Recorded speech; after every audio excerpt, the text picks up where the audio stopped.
BRS పై Chevella BJP MP అభ్యర్థి కొండా విశ్వేశ్వరరెడ్డి మండిపడ్డారు. భారతీయ జనతా పార్టీతోనే దేశంలోని రైతులందరికీ సంక్షేమం దక్కుతుందని ఆయన అన్నారు. రైతుల అభివృద్ధికి కేంద్ర ప్రభుత్వం కృషి చేస్తుందని విశ్వేశ్వరరెడ్డి తెలిపారు. నరేంద్ర మోడీని మరోసారి ప్రధానిని చేద్దామని ప్రజలకు విశ్వేశ్వరరెడ్డి పిలుపునిచ్చారు.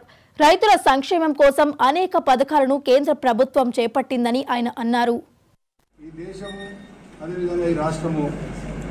మన జిల్లా అభివృద్ధి చెందాలనే ఒక ఆకాంక్షతో రాజకీయాల అవసరం లేకున్నా కూడా ఈ దేశము అదేవిధంగా ఈ రాష్ట్రము మన జిల్లా అభివృద్ధి చెందాలనే ఒక ఆకాంక్షతో రాజకీయాల అవసరం లేకున్నా కూడా ఈ దేశము అదేవిధంగా ఈ రాష్ట్రము మన జిల్లా అభివృద్ధి చెందాలనే ఒక ఆకాంక్షతో రాజకీయాల అవసరం లేకున్నా కూడా ఈ దేశము అదేవిధంగా ఈ రాష్ట్రము మన జిల్లా అభివృద్ధి చెందాలనే ఒక ఆకాంక్షతో రాజకీయాల అవసరం లేకున్నా కూడా ప్రచారము వచ్చే పార్లమెంట్ ఎలక్షన్స్ వల్ల ఇంకా వేగంగా స్పీడ్ అందుకుంది.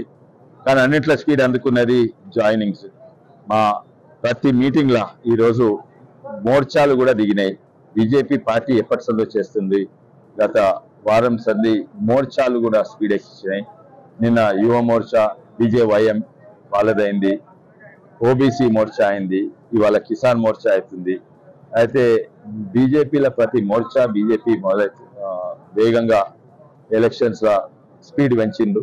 దీంతో ఈరోజు రేగడగనాపూర్, బస్తేపూర్, అంతారము, మళ్ళీ మిర్జాగూడ, కౌకుట్ల 6-5 గ్రామాల నుంచి 300-400 యువకులు మాజీ ఎంపీటీసీలు జాయిన్ అయినరు. అదే కాక ఇక్కడనే కాక ఎటు పోయినా కూడా అదే. పొద్దుగాల అన్నిట్ల పెద్ద షాక్ ఉండొచ్చు కాంగ్రెస్ పార్టీకి, టీఆర్ఎస్ కు. పొద్దుగాల చేవెళ్ల పార్లమెంట్ లా అన్నిట్ల పెద్ద మున్సిపాలిటీ అంటే జిహెచ్సి ఇట్స్ పెడితే అన్నిట్ల పెద్ద మున్సిపల్ కార్పొరేషన్ లా 4 కాంగ్రెస్ కార్పొరేటర్లు జాయిన్ అయ్యారు, 4 టీఆర్ఎస్ కార్పొరేటర్లు జాయిన్ అయ్యారు. దీంతో అక్కడ వన్ వే అయ్యేటట్టుంది.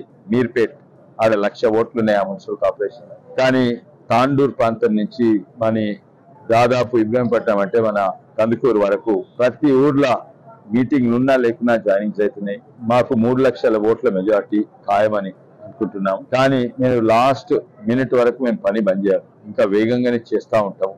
మేము ప్రచారంలో అందరికంటే ముందున్నాం. ప్రతి ఇంటికి పోయినాము 4 సార్లు ఇప్పటి వరకు. ఆ బ్యాగ్లు పంచుతందుకైనా, లేకుంటే మన స్టిక్కర్లు పెడుతుందుకైనా, లేకుంటే ప్రసాదం పంచుతందుకైనా, లేకుంటే ఎన్నెన్నో కార్యక్రమం పెట్టి ఇప్పటి వరకు ప్రతి ఇల్లు, ఎస్పెషలీ గ్రామీణ ప్రాంతం ప్రతి ఇల్లు 4 సార్లు 5 సార్లు మేము టచ్ చేసినాము. కానీ లాస్ట్ 1 వీక్ చాలా ముఖ్యమని